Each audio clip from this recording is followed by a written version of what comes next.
Yes, there's no rest for the desperately wicked Collingwood fan that wants Dan Houston at their club. So, a nice and early Saturday morning stream to talk about more news, more developments over the last 24 odd hours regarding the whole trade window. We have talks about Harry Perryman's role in 2025. We have contract talks about Kruger, McInnes, Finlay. Massive news about Lukosius, which has serious implications on what we're trying to achieve with John Noble. We have the key depth stocks discussions. We have also a Bailey Humphries discussion from Gold Coast. We have Sydney talks, Carlton looking to move up the draft order, and Caleb Daniel as well. So let's get into Harry Perryman. Justin Lepage said on the trade radio on Gettable yesterday in regards to what Perryman will do for Collingwood in 2025. And we all, based on all reports, had assumed and thought that Harry Perryman would play as a midfielder in 2025. And what that, I guess, capacity looks like was unclear, but we probably would have guessed, or at least I was guessing he'd get around 50% midfield time in 2025. And that created some conversations around, well, what does that mean for Tom Mitchell? What does that mean for Scott Pendlebury? So on and so forth. And Lepage comes out and says that actually Perryman was not sold the dream of playing full-time midfield next year. It was a discussion that Perryman will play midfield at some point at Collingwood, especially with the aging veterans like Pendlebury, Sidebottom, and Mitchell. But for 2025 in particular, he will actually be playing off the half-back line in somewhat of a full-time capacity for the Pies, which was really interesting because all the reports had pointed in a different direction, and now we know, okay, Perryman's going to play off a half-back line. So really, if we get Houston and Perryman, we can effectively say goodbye to the Josh Dacos experiment off the half-back line. It's been good, and it's great that Josh Dacos has that trick up his sleeve, but at the same time, we would also benefit, and we do benefit from Josh Dacos playing forward of centre with his ball use and ability to hit the scoreboard. So he'll probably return to the All-Australian position on the wing or play as a midfielder. I'd really like to see Josh Dacos play in the midfield. And Lepage did emphasise how the importance of what Harry Perryman brings off the field leadership-wise. At GWS, he was really looked up to at the club. So Lepage did mention that he's really looking forward to what he can produce culture-wise for the club. And good people are important. You need them at the club. I'm out of coffee cups, which is why you see a pink one there, guys. Don't hate me too much. Okay.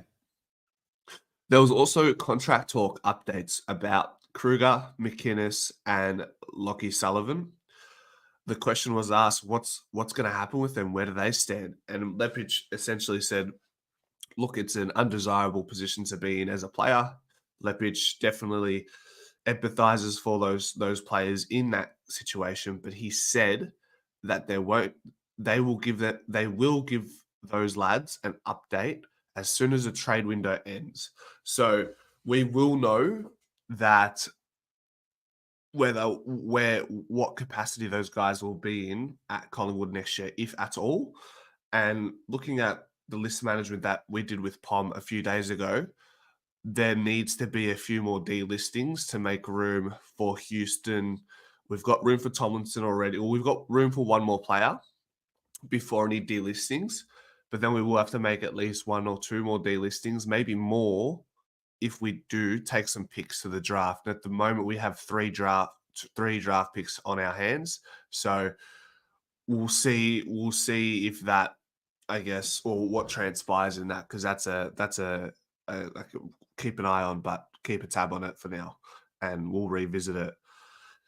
He was also asked about key depth stocks at the Pies, and he did mention that he's looking at that Tomlinson and Jack Hayes are being considered. But I think by what Leppich was implying is it's something that will get done late in a trade window. Really, we only have 3 working days to get these deals done. So it will be something that gets done quite late.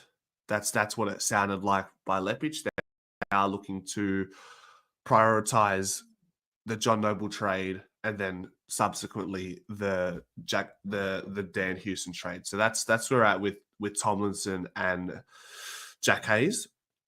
Now, interesting, Tom Morris reports the Lukosius trade will happen irregardless of Collingwood's position in these negotiations, which is an ominous situation, because at first it seemed like Gold Coast and Port were hinging on the Lukosius trade by way of whatever Collingwood were going to come up with for Gold Coast.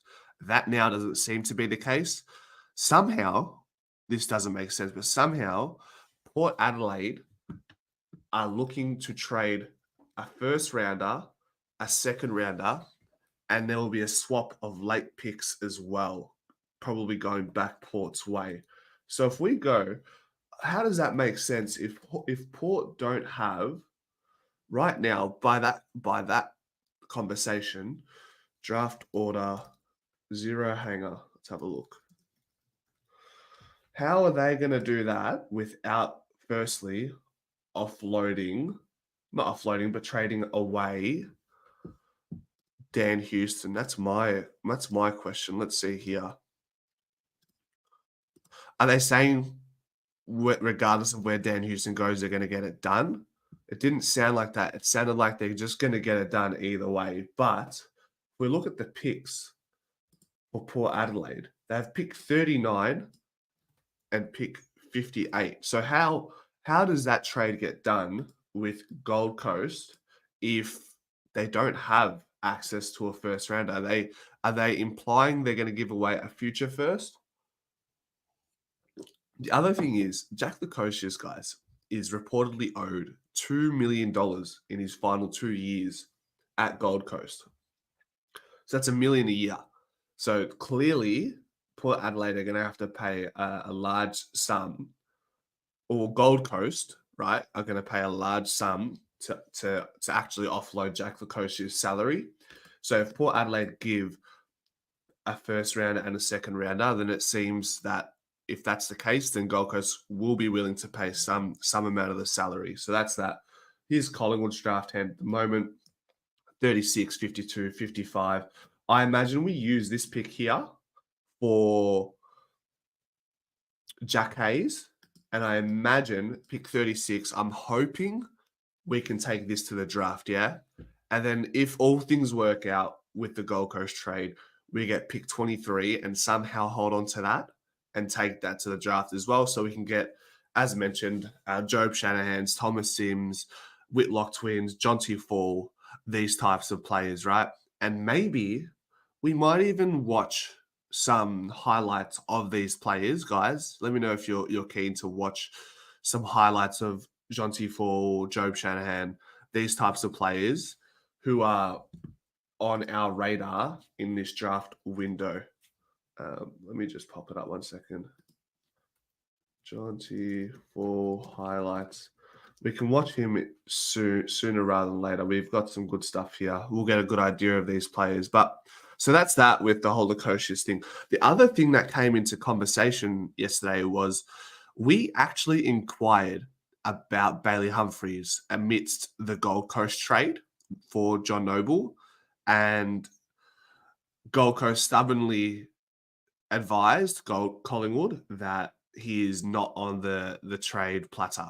So he would, another player who just would have been perfect in the age bracket, has a lot of potential, can play midfield, can play forward.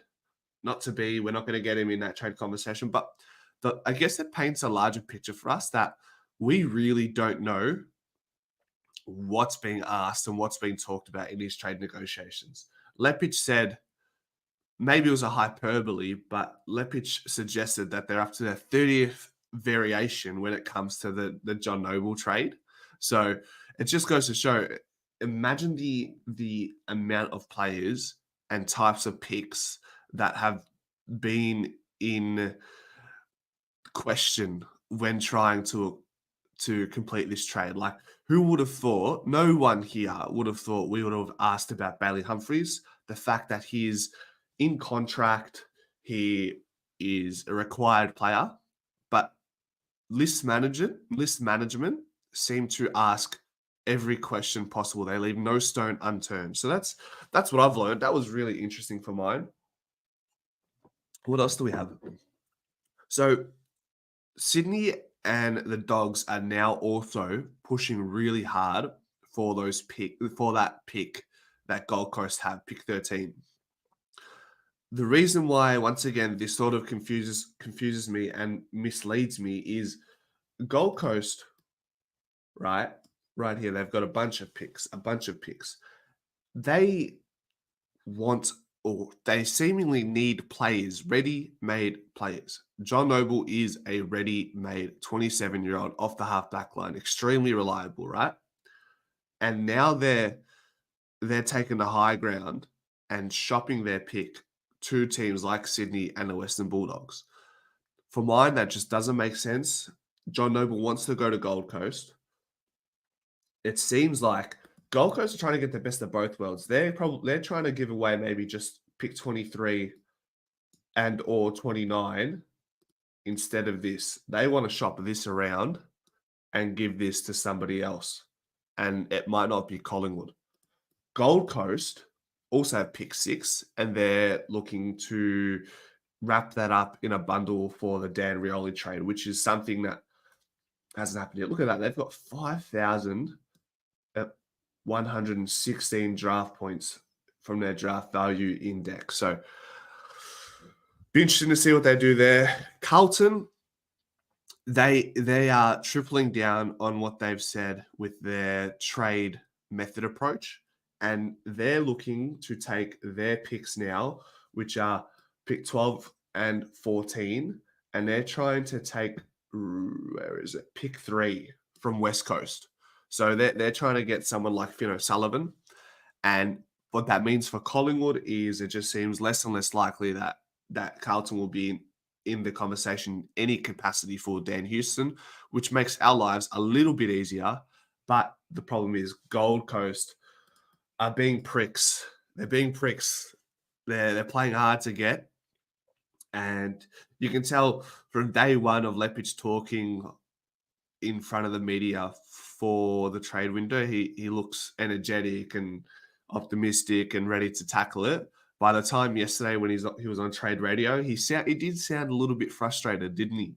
He sounded like what a list manager who has been in the game for years of trade windows and draft windows. It seems like Lepich is getting his first taste of what it's like to be a part of this rubbish, this merry-go-round that is. Caleb Daniel was also someone who's sparingly been mentioned about coming to Collingwood. We've all sort of thought of the idea, and look, he's a great ball user. I think he's been close to All-Australian in his better years, but yeah, for me, he's too much of a defensive liability, and I'd rather look to our youth, look to Will Parker, look to Demetia, look to, who else have we got? Jacob Ryan, TJ, these type of players to play off the half-back line in 2025, as opposed to someone like Caleb Daniel. But there are discussions between North and the Dogs about Caleb Daniel's availability, and that's something that's sort of not really getting anywhere. But what it means is it doesn't sound like Collingwood have much interest in the conversations of Caleb Daniel coming to the Collingwood Football Club. Let's have a look at something here. Let me just take this off the screen. One moment. Google out of contract players. Who can we look at? Let's look a bit ahead of time and have a look at players out of contract at the end of 2026. Why do I say this? I say this because next year clubs are going to look at players who are out of contract in 2026.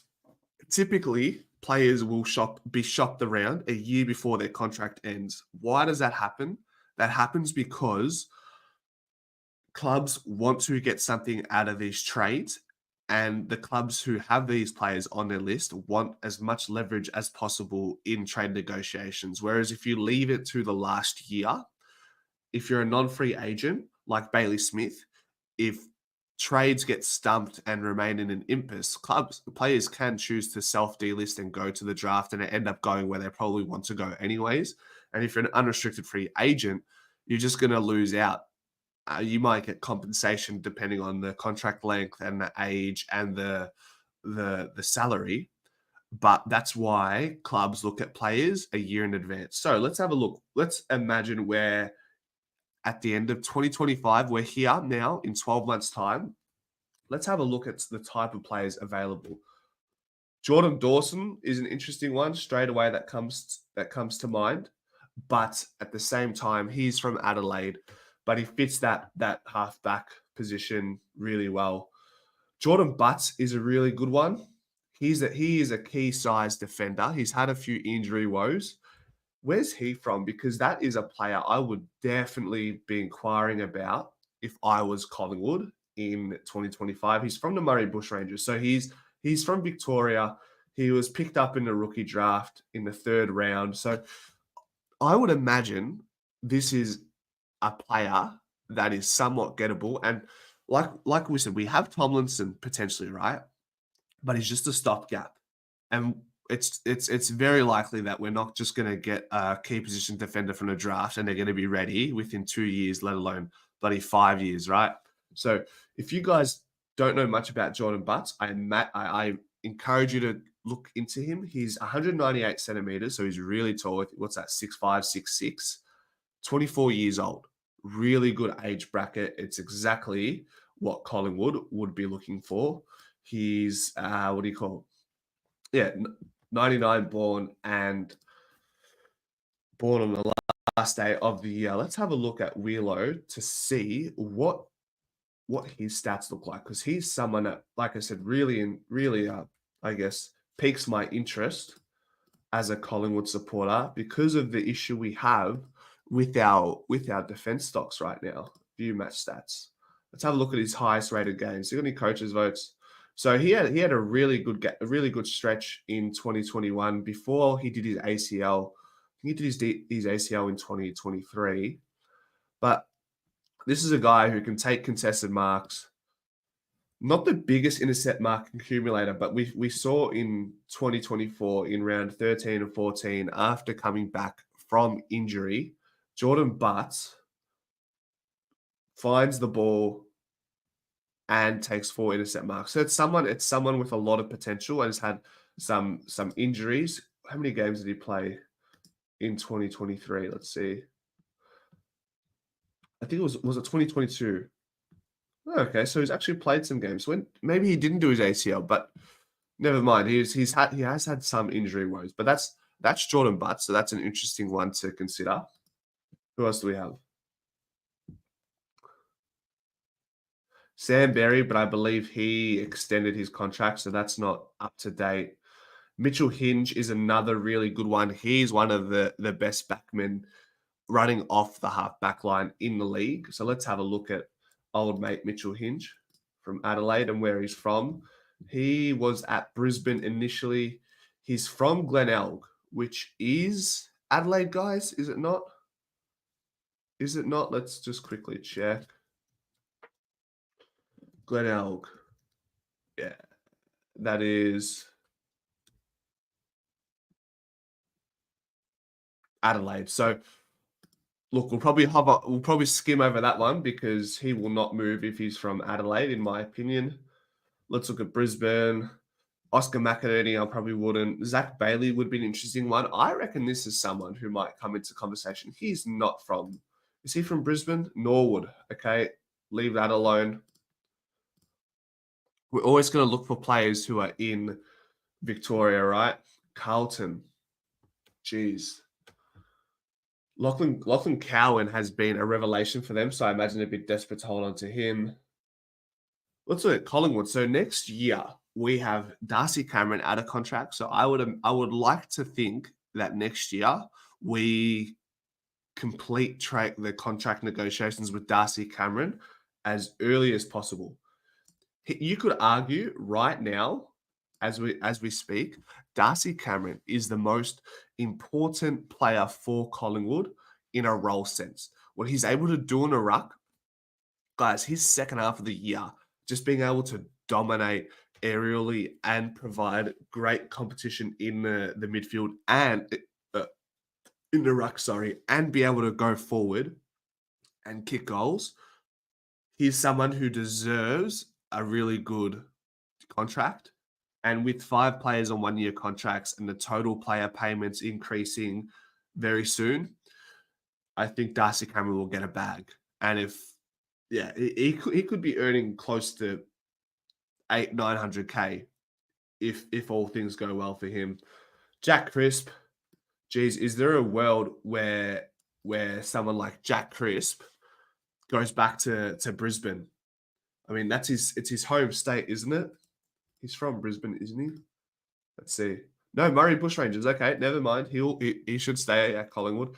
Jacob Ryan is someone we're hoping to get more footy out of. He's played 1 game, and in that 1 game at AFL level, he actually got concussed. And he's a prospect. He's 6'1", consistent VFL player. It's just a matter of when he comes to the AFL, can he become a consistent AFL player? John Noble out of contract at the end of 2026. So we'll see. And the fact that he has 2 more years on his contract means we have a lot more leverage in this conversation with Gold Coast, which is why we're also being quite stern and stubborn amidst the whole conversation, right?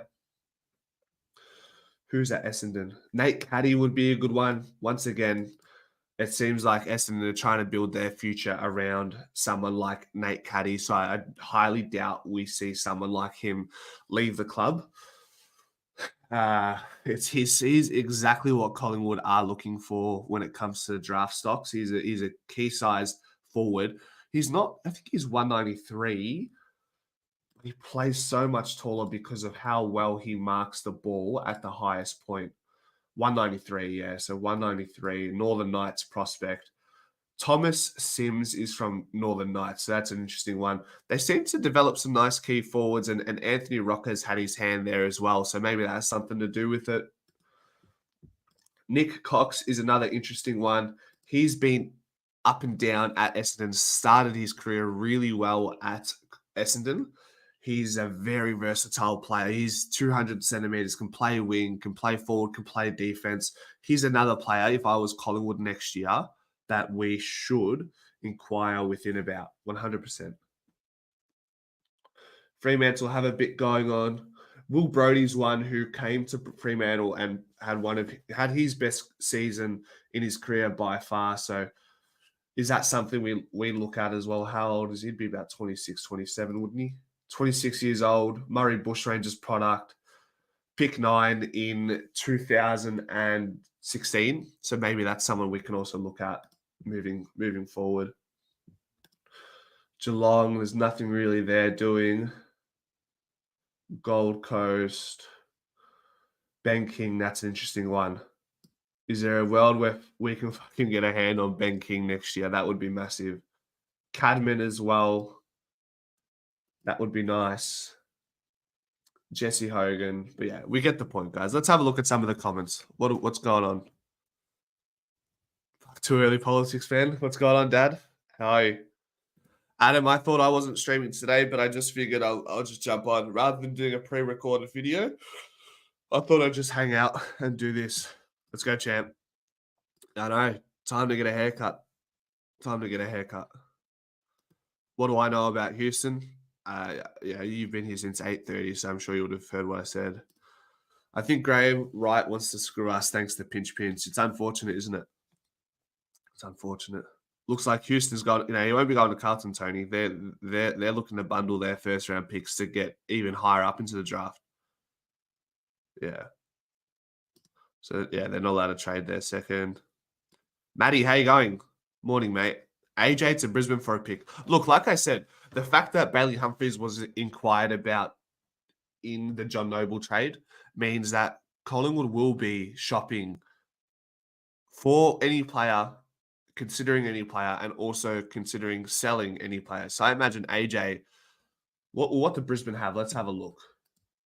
What do Brisbane have in their draft window, draft hand right now? Let's go club picks.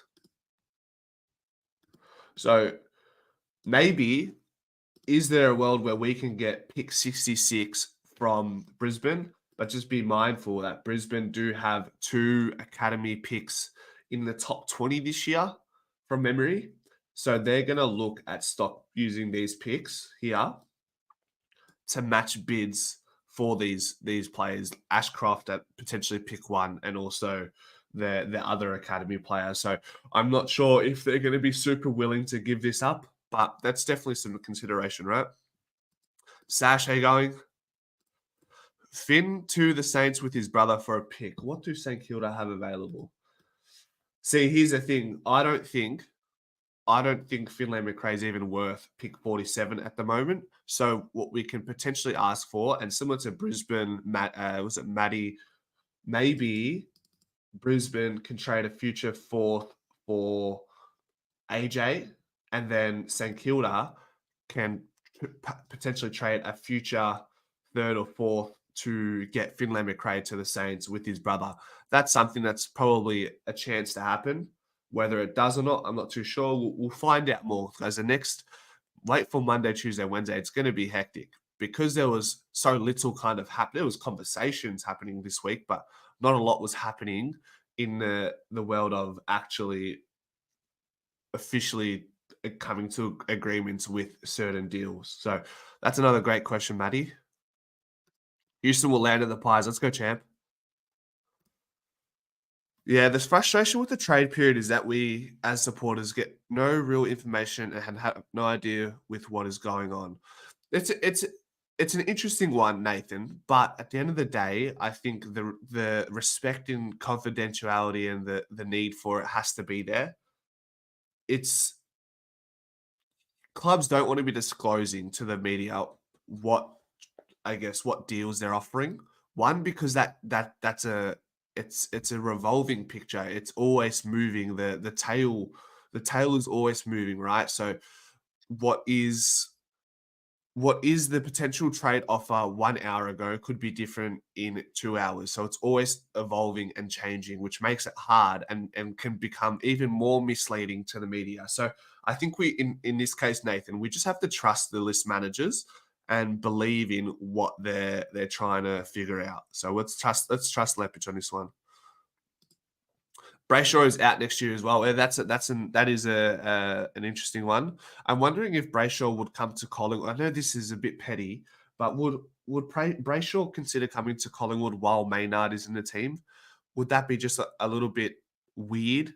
For me, that would be weird if I was his brother. I maybe just probably wouldn't want to play with Maynard, not because what he did was with malice and was I guess obscurely intentional. I don't know. What are you guys? Would you, if you were Andrew Brayshaw, would you want to play with Braden Maynard after what he did to Angus Brayshaw? And I say it wasn't on purpose. It was a football act at the time. With the new rules now, you will be penalised for it. But back then it was different. Would you? I don't know if I would. Can't give up the farm for Houston. It's a good point. It is a good point. And Lepage did mention that if Gold Coast and Port Adelaide aren't gonna, it seems like we really want to take a pick in the 20s to the draft. And if that can't happen, if we have to give up both of those picks and not keep at least one, then Lepage has suggested that we're not going to give up the farm for Houston, as you've just suggested.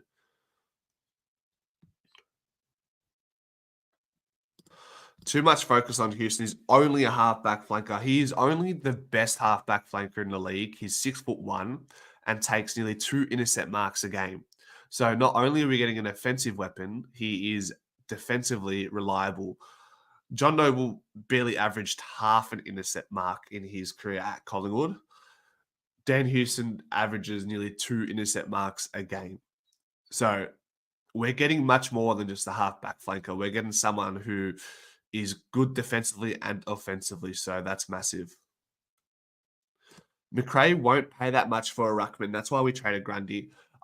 Maybe, but like I said, with the total player payments increasing soon, and just the way Cameron is playing, I think he'll get a hefty bag, in my opinion.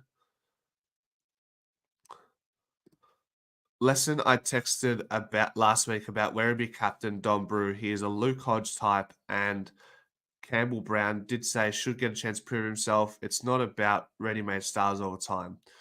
Dom Brew in the VFL, and they just won a flag as well. So look into that one, guys. Dom Brew from Werribee. Even if we have to pay overs for a star, we need to get the deals done. Picks will mean nothing in a couple of years due to Tasmania. Well, that's the thing, Rick. It's sort of like a catch-22, right?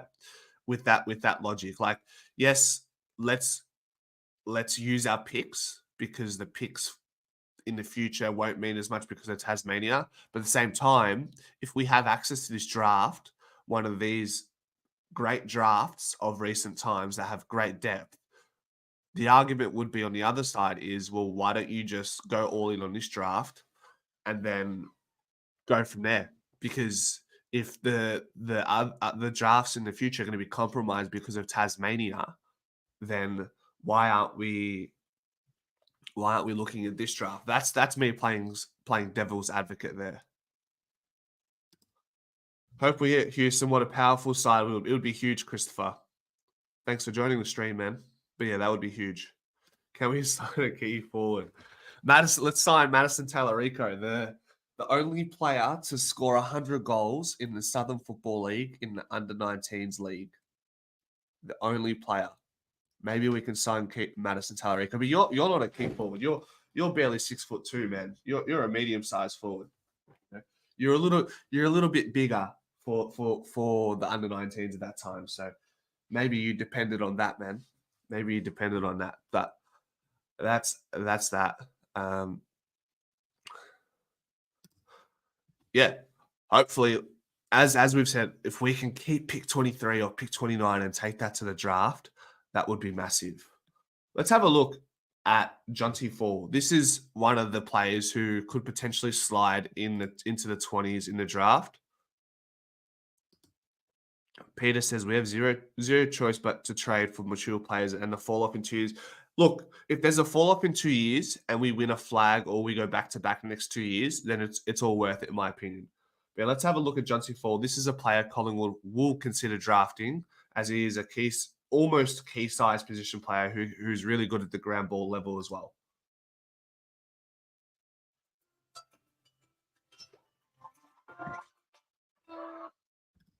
Morning, Stephanos. How you going?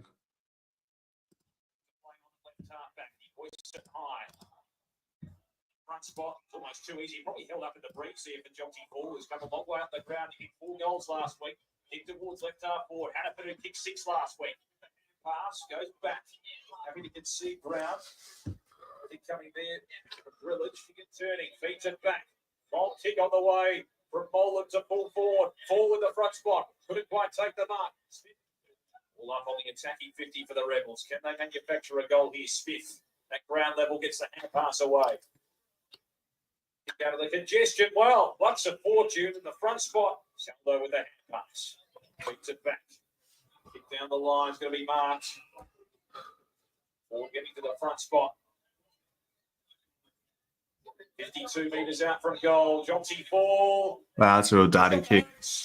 So just for context, guys, Jonty Faull, he's a little bit undersized for the key position, but he plays taller. In this game, he had 18 disposals, 7 marks, 6 inside 50s, and 5 goals. So let's finish. Let's watch this. 4 last week, and he's on the board with the Rebels first today. It was a floater off the boot.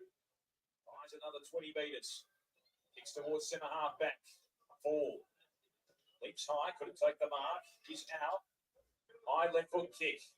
Looks towards Faull. Ford Burmeister in from the side. Faull dives on top of the footy. Couldn't quite take it. Just early days. He's really gritty at ground level. Like he's not afraid to get down and dirty and win a ground level ball. Too high to the umpire. Finds Mast on centre wing. He's been more prominent this week. Hit by Mast towards half forward. Ball from Wow, behind. great mark. Trying to play the mark. Oh, pay that. And a fair piece of a free kick is going to go the way of the Rebels. Faull was pushed to the back. So Jonty Faull. It's very good last week. Hitting 4 majors. 55 metres out. Probing kick in towards the goal square. Floyd Burmeister's there. Has the bounce. Faull has got his second. Well, it took a sharp turn. You'll see as well, he also throws himself aerially at a lot of contests. So to be able to put your hand up in as many aerial contests as possible is important. It shows that he has a tank early on.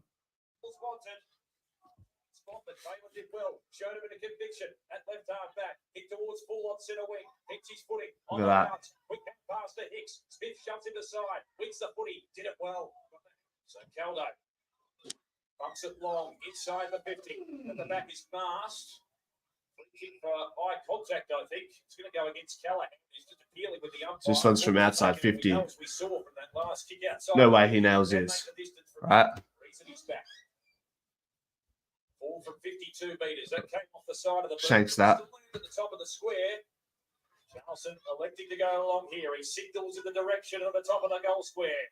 Ball. Couldn't quite take the mark. Not a bad effort. Get it back. McDonald combines with him. Quick hand pass coming there from Byrne. Lawson gets it back. Was he legged there as he falls over from centre wing? Comes close to the player on the mark in Quaynor. He goes high with the kick. Under a minute until half time. Thumping, probing kick from Burmeister towards full forward. Ball will be the target. Couldn't take the mark. Chargers have brought numbers back. Rillage rushes it over. It's more time. Just the tactic, obviously, with the hard 25-minute quarters. Faull will intercept here. Takes the mark. He has got the breeze advantage here. He's happy to take the initiative and a 50-metre penalty for encroachment. 2-metre penalty there. Ben O'Sullivan's asking the question. Should kick this one from... Really likes taking his marks at the highest point as well. Hamburger, how you going? We just talked everything really. If you go back to the start of the stream, you'll be able to hear everything. We pretty much smashed it all out in the first 30 minutes. Oh wow. Oh wow. Accelerates away from his opponent there. Wow. Towards half forward inch. See that? Like he took a lead-up mark, turned around, burned his player, and took bounces as well. Like that just exudes like versatility that we would love to see at Collingwood. That and he's here now, getting forward for the next contest. So he does have a great tank. Running behind him, but goes to the pocket. That breeze. Smart there as well to punch the ball, right? So just because he's a forward, he was behind the player there, and he actually made a great decision to punch the ball. Looking for Faull in a one-on-one. Did well, almost took the finger-tipping mark. Gets the hand pass out. Condogiano series. Caldo on the right foot. Pops it up high. Faull will be the target. So chopping in the arms. High contact according to the umpire. So Faull's got it. Now, this would be the crucial passage here. If they can find an option close to goal. Faull just misses that kick going inside 50, but at least he tried. Alone against the Geelong Falcons. He lifts his side here. Pokes it into the pocket. Wow. Really good body work on Luke Quaynor there as well. Luke Quaynor, who might come to Collingwood, might not. I don't know if he's good enough at the moment, but might come to the club just because of his last name and maybe develops a presence that way. But a really good contested mark over Luke Quaynor there. Finish it off with a goal here. Right on the boundary. Ball's just short. It's always going to be tough. From centre field. Probing kick inside the 50. Oh, what a mark. Nice.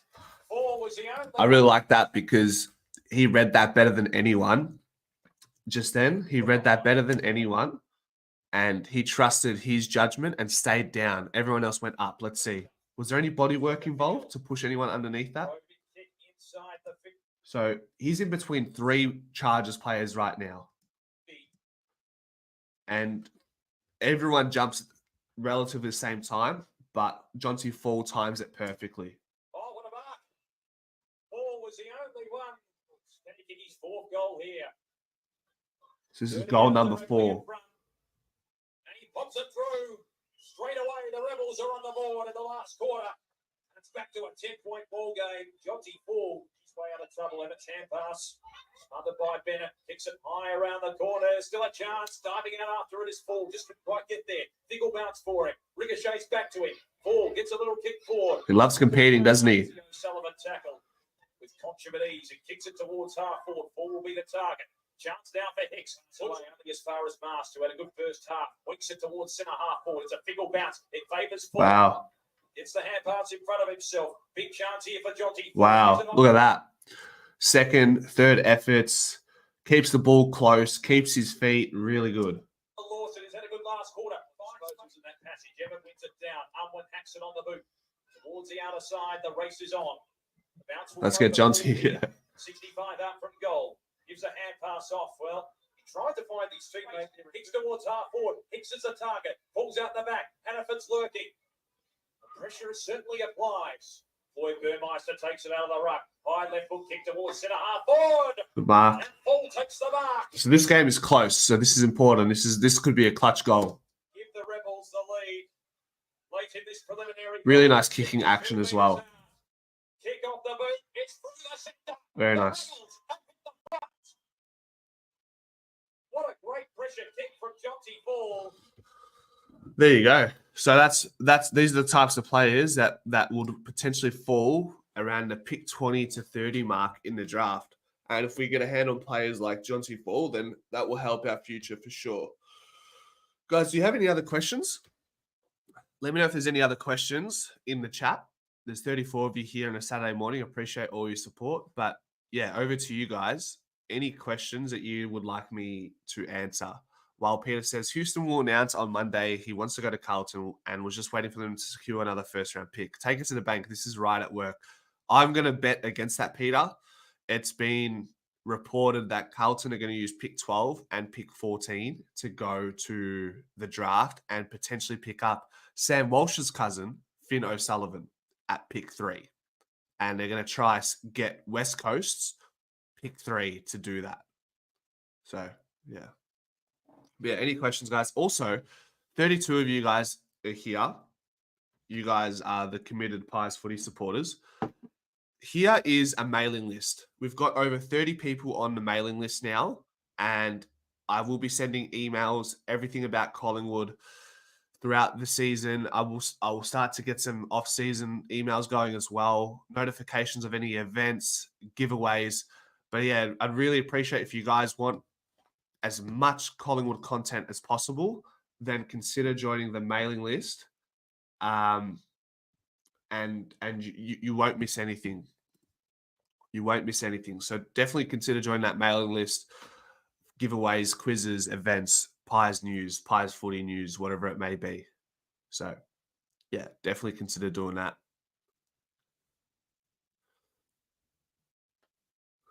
Any more questions? Any more questions before we set our sail into the weekend?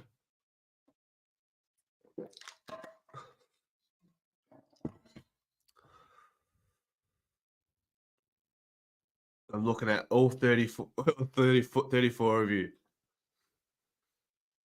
Have we got much on for the weekend?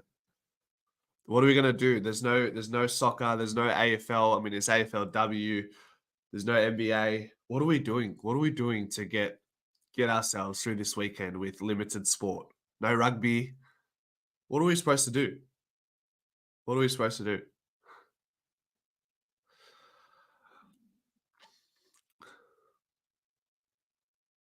I'm also thinking now, it's just sparked an idea. Would you guys like me to do... You probably watch a movie, Adam? Nice. Very nice. I'm thinking of doing... I'll put it in a poll.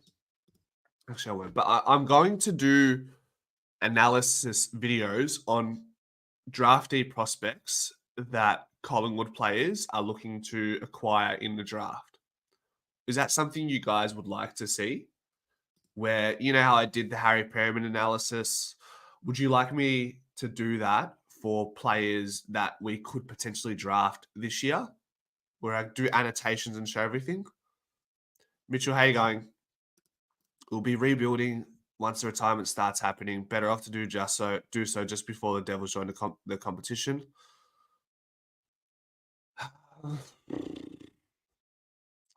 Like I said, if we're all chips in now and we win a flag, then that's fine. I heard Jack Ginnivan and Nick Watson could be traded to Collingwood for Finlay McRae and Joe Richards. I don't think that's going to happen, mate. That's definitely not going to happen. You wouldn't even get Nick Watson for Finlay McRae and Joe Richards alone. Yes to analysis, Stephanos. Very nice. Are you from Melbourne, Stephanos? Are you from Melbourne? How long have you supported Collingwood for? Mitchell, you look like you're a youngster. How old are you? What do you get up to with yourself? Tell me more about yourself, guys. Pies were strategically delayed by Port.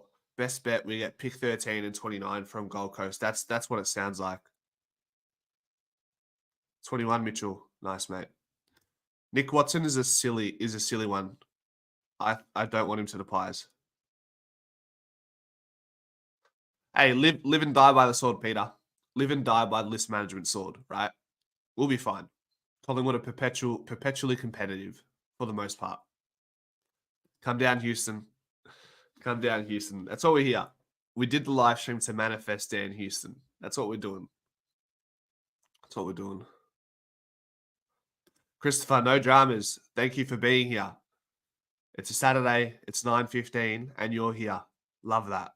Love the commitment. The true Collingwood supporters are here. Yeah.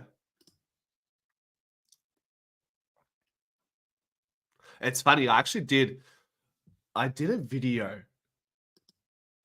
Maybe we'll watch it. I did a video this year on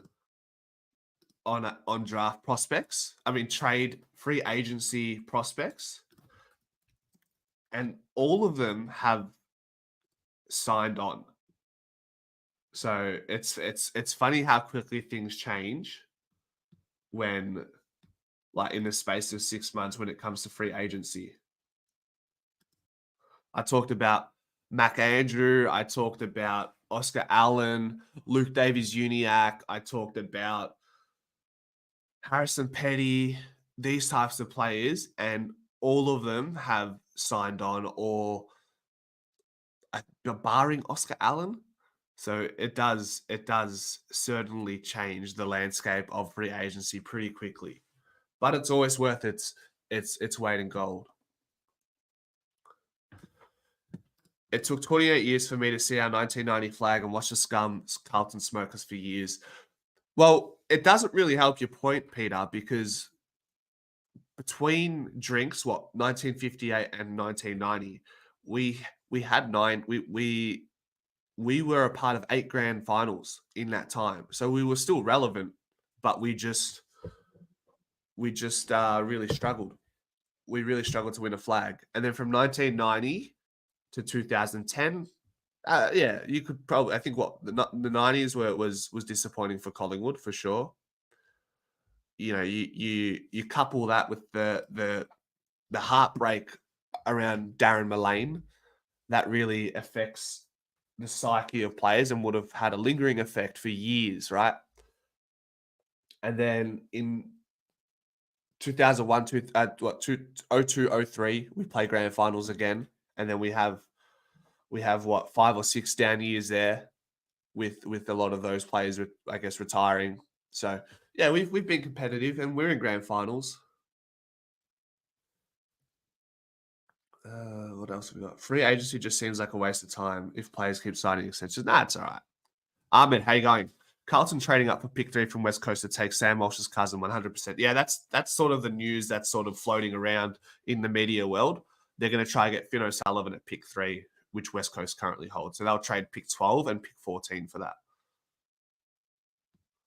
Is the fixture going to change in 2025? Well, unfortunately, there's still going to be opening round, but I imagine all clubs will be involved in that, as opposed to what happened this year, the debacle that it was this year.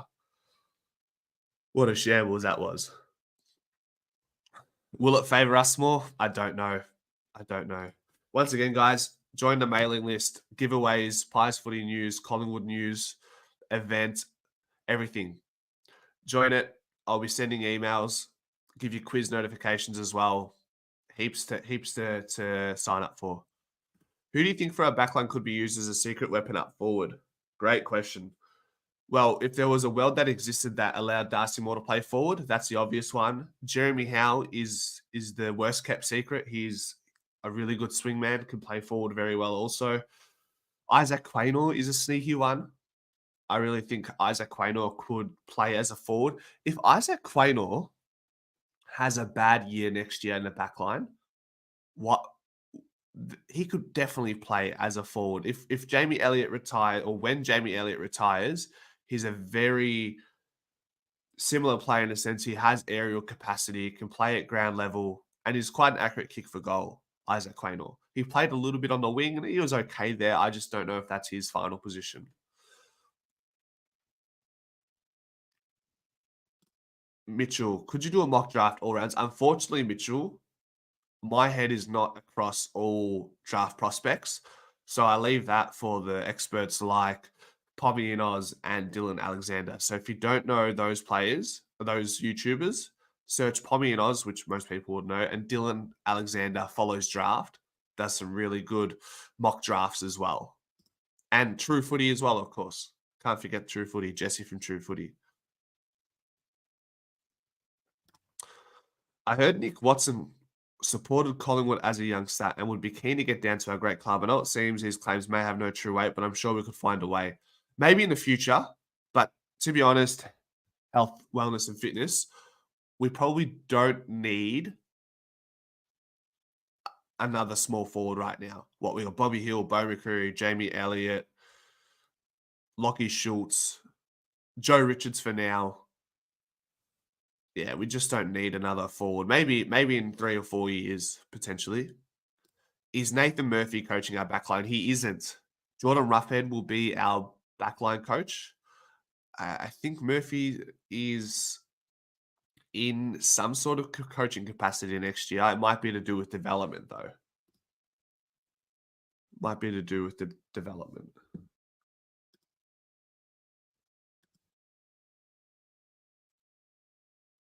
Yeah.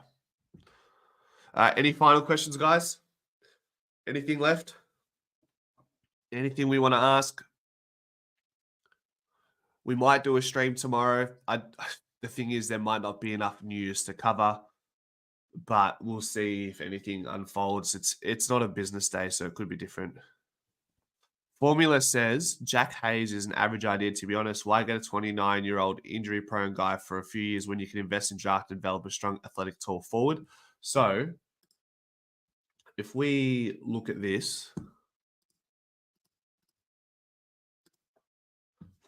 right, formula, with what Collingwood have, we're probably, if we get Jack Hayes, we're probably going to give up pick 55, right? Which you could argue is going to be very hard to find someone in a draft at pick 55. I know we've done the Dane Swans and whatnot, but very unlikely that we find something for pick 55, which is why I'm somewhat okay with Jack Hayes. He's 27, by the way, I think, not 29. And if he's healthy, then he will give us a good run, right? If he's 27, gets his body right, has a fresh start at a new club, there's potential that we could look back at this as a masterstroke. But yeah, we want picks in the 20s and 30s. Picks in the 20s and 30s to get access to the Jonty Falls, the Shanahans, and the Whitlocks. Yep. Pants Mullane. I do go visit. I used to, with my old man and my brother, I used to go visit his burial site at the cemetery that he lives in, or that he's at. Used to go visit Pants and pay our respects to our old Pants Mullane. Stephanos, we're going to get the Rocker kids, both Sav and Anthony Rocker. They are currently 15, 16. Josh Fraser as well. So that's a good one. And there might be one more that I'm forgetting about. It might be, McGuan, of course. McGuan. Yeah. Gavin Brown was a superstar. Unbelievable how he gets knocked out in the 90 grand final, comes back on and wins the flag. Like, that's crazy. Okay, so Jack Hayes starts as a 29-year-old. I can see your opinion, but it just seems like a go big. It does. Yeah. Pick 55, the risk is low, but I do understand that we don't know what his potential truly is. And it could be a bust.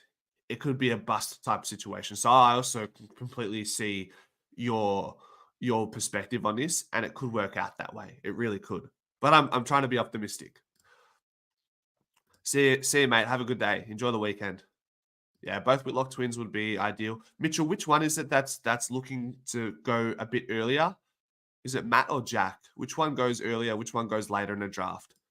If we don't get what we want and need, then keep Noble. It's business. Sick of everyone messing around. We can bite back to exactly.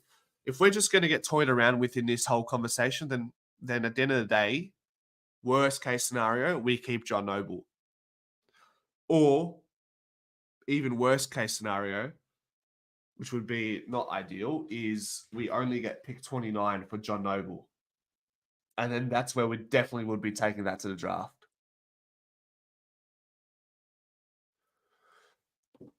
Yeah, Mick is Thomas McGlone is quite small. He's like 177 and he's very slim. So I imagine he will take a bit of time to develop at AFL level, to be fair. Pommy raised a gun defender from Bendigo Pioneer. Mix of Moore and Stewart. He's gettable if we get pick 12. Unfortunately, if we do get pick 12, we're not going to take that to the draft, Sash. But what's his name? Who did he mention? Mitchell, go watch Pommy and Oz's draft mock drafts. He'll give you a great idea of what's available in this draft pool in 2024. He'll cover it. He covers it very extensively.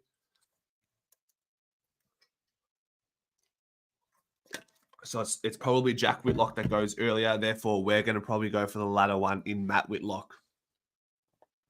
That's the idea.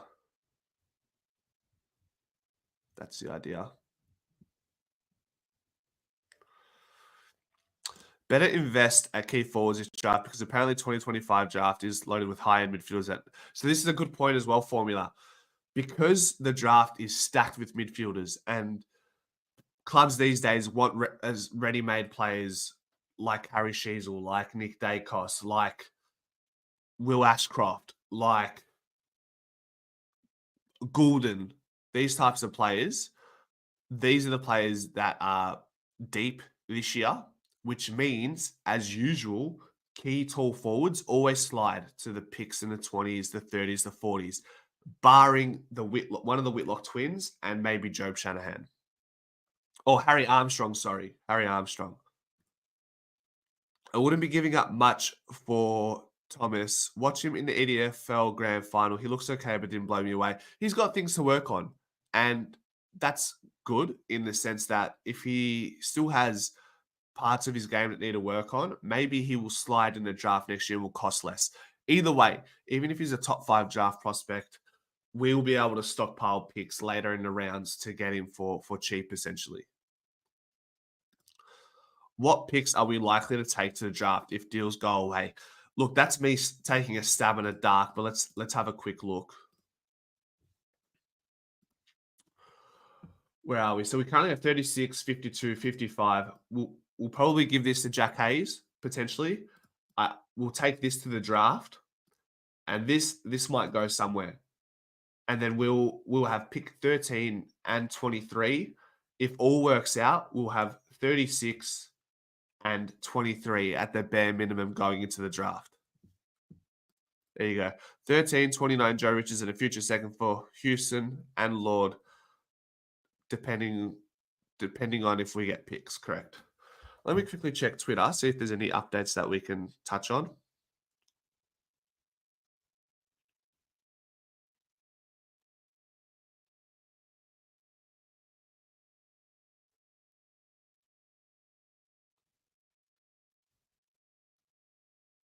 No. Nick Dacos is the biggest steal in the draft history of pick 4. It's unbelievable, isn't it? And then can we mention Josh Dacos at pick 57? Was it 2016? 2016, I think Josh Dacos came into the club. Pick 57, another father-son still there. Darcy Cameron was a good trade steal as well. One of a late pick as well. Bobby Hill was looking like a trade steal. Tom Mitchell, in my opinion, is a trade steal for Collingwood as well. I'm out of focus. Nick has to be the next captain. Everyone agrees with that, 100%. All right, guys. We've hit the hour mark, and we've done well. We've done well. I didn't expect to get this many viewers this morning, so I really appreciate, once again, your support here, guys. If you want more Collingwood and Pies Footy news, join the mailing list. I'll be sending out emails very soon, giveaways, events, everything else in between. So once again, thank you for being here. It's been a massive week. I might be back for another stream tomorrow. At the very least, we'll get a pre-recorded video. I'm really enjoying these streams lately, and we'll look to continue doing them as much as possible, guys. Thank you all for your support, and we'll see you guys tomorrow. If not tomorrow, we'll see you Monday for a massive final 3 days in the trade window. Go Pies.